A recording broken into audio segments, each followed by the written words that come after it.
Hi, this is Trepacer. Welcome to my top 10 of 2015 movies that I've seen this year. My top 10 right there. Uh, the best movies I've seen of 2015, in my opinion.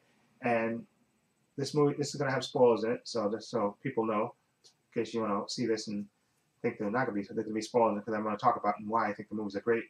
And first, I want to do honorable mentions before I get to my top 10 list.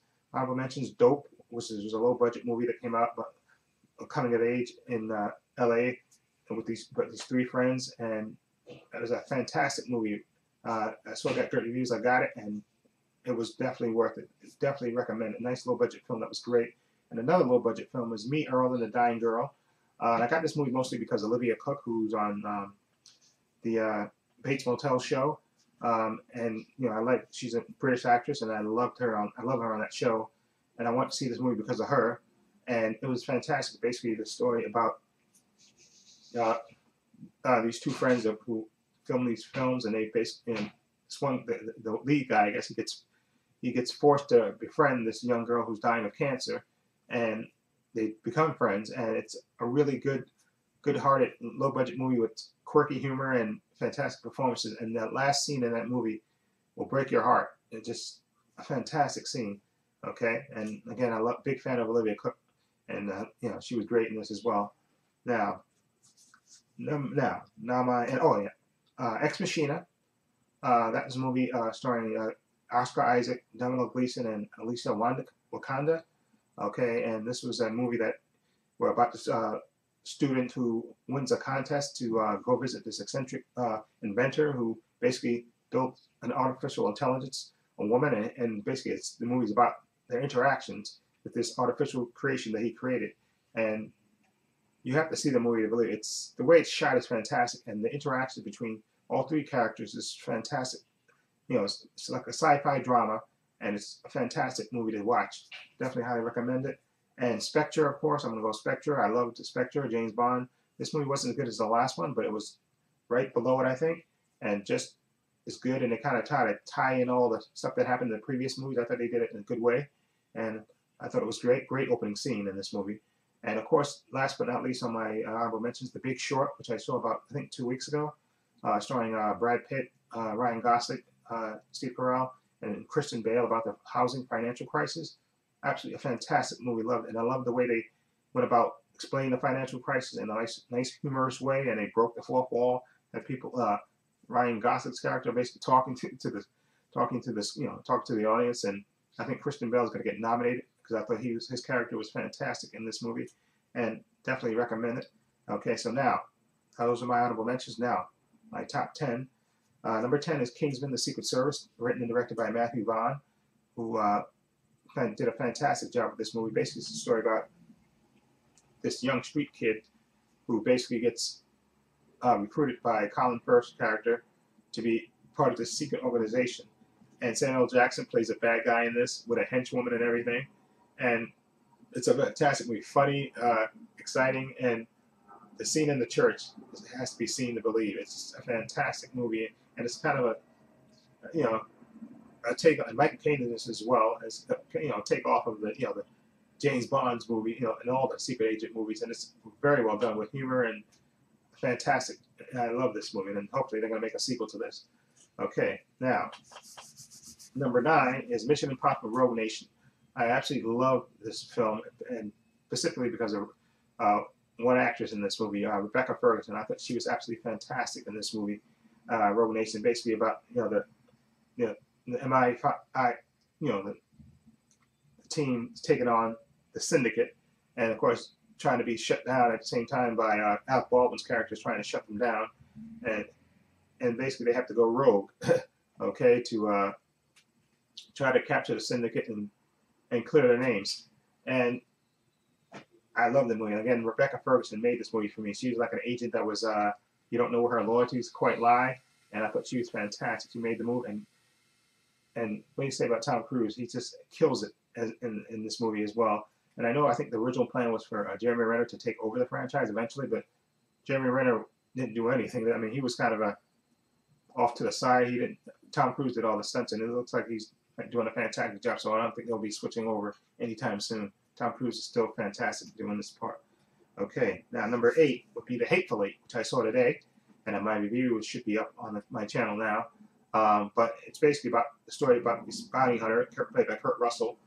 He's taking a prisoner that he's got, Jennifer Jason Leigh's character, to be hanged in Red Rock, and but it's in the middle of winter in Wyoming in a blizzard, and basically they have to kind of stop off and at this cabin to kind of wait the storm out. And of course, they run into various different characters, Samuel Jackson being the more noticeable, another bounty hunter, and they run into all these other different characters, and their interactions with each other at this cabin makes the movie. Okay, so it's just a fantastic western, filmed in 7mm fashion, and it's almost 3 hours long, but it's never boring. It's bloody, it's violent, and it's funny. Okay, and it keeps you interested in rocking. And Quentin Tarantino does it again. So definitely number 8, The Hateful Eight. And number 7 on my list would be The Gift, which came out a few months ago. It was written and directed actually by Joel Edgerton, and he actually acted in it as well. It's basically the story about this couple, or Jason Bateman and Rebecca Hall. They run into Jason Bateman's, I guess, high school friend, played by Joel Edgerton himself, who wrote and directed this as well. And basically, he invades their life, and the things he does to them, and the way he gets kind of almost perfect revenge on Jason Bateman's character. You have to watch the movie to see. I think this is a fantastic written and directing debut by Joel Edgerton. It's just a fantastic movie. I can't recommend it enough. The Gift, very underrated. It should be nominated. I think he should be nominated, Joel Edgerton, for something, either directing, writing, or even acting in it. I think he was fantastic in the movie The Gift. Definitely recommend it. Okay, number 6 would be Straight Outta Compton, basically the autobiography of the NWA. Okay, Ice Cube, Dr. Dre, DJ, DJ Ren, and okay, I don't want to mix up the names, but basically it's the story about them forming the rap group and the stuff they had to go through. And I thought this was one of their better, biopics. And of course, Ice Cube got his son to play himself, and he did a fantastic job. And I thought the other young actors who did Eazy-E and Dr. Dre did a fantastic job. They showed them, how they came up and how they went to be, and how they changed changed the music industry. And of course, they had the fantastic, music from that era. And it was a fantastic biopic, one of the better ones, okay, that I've seen, and definitely recommend Straight Outta Compton. Okay, it should be. I think it should get a nomination for Best Picture too, as well, because I thought it was that good. Okay, number 5 would be Inside Out, and basically this is a story of a girl and a young girl and all her inner emotions. Okay, again, another great job by Pixar, depicting all the different emotions. You have joy, I think, sadness, anger, and I forgot what the other emotion was, but it was a fantastic movie, animation-wise and story-wise, just fantastic. They did a great job just showing the inner workings of a young girl and all her emotions and how it affect her on the outside. And it was just one of the better Pixar movies that I've seen. So definitely recommend Inside Out, number 5. And number 4 on my list is Creed. Again, this is basically the story of Adonis, I think it was Adonis, right? Adonis Johnson, that was his name. And, he was basically the bastard son of Apollo Creed, of course, who died before he was born. And he was picked out of a group home. He bounced around a bunch of group homes, and he got basically adopted out by Apollo Creed's widow. Okay, and he decided that after working one normal job, he wanted to be a boxer, and he was training on his own, doing on his own, and he makes the decision that he wants to commit to this full time, and then he actually goes back to Philly and to actually meet Rocky Balboa to try to get him to convince him to, to train him. Okay, and of course he doesn't want to rest on his father's laurels. He wants to make it on his own, basically. And I thought this was a fantastic movie. Ryan Coogler, who did Fruitvale Station, did a fantastic job. He wrote and directed this, and I think Sylvester Stallone was absolutely fantastic, and I think he is going to get nominated for Best Supporting Actor because he was great in this. I like the chemistry between him and Michael B. Jordan, Michael B. Jordan was fantastic. And the boxing sequences in this movie are fantastic, very well done. I know the first one, the first boxing sequence, they said was all done in one take, and to see it is amazing because it was absolutely fantastic and flawless. and this was a great movie and a great way to extend, I guess, the franchise out. And again, I love the chemistry between Michael B. Jordan and Sylvester Stallone. I think they did a great job. And I forgot who the actress was who played this girlfriend. I forgot her name, excuse me, but I thought she was great too. She wasn't the stereotypical girl. She had her own thing going on at the same time, but I definitely recommend Creed. Again, number 4 on my list. Number 3 on my list, Star Wars The Force Awakens, which I saw twice. Okay, fantastic job by J.J. Abrams by, reinvigorating the franchise and getting that nasty taste of the prequels out of our mouth. Okay, and this is basically the story. Luke's been gone. He's gone after basically his schools. After he tried to train young Jedi, and they basically Kylo Ren turned and killed all his things, and now he's on the Luke Skywalker's vanished. The Resistance is still fighting a new group called the First Order. Okay, and of course they're trying to find Luke. The Resistance is trying to find Luke, and of course the First Order is trying to find him to kill him. And this movie, I really enjoyed it. It was really a fun ride, and really from the giddy up, the movie just keeps moving and moving and moving. And one of the things I loved about this movie is, well, two things I guess I loved about this movie is John Boyega and Daisy Ridley. I thought they had great chemistry together as Finn and Rey. Excuse me.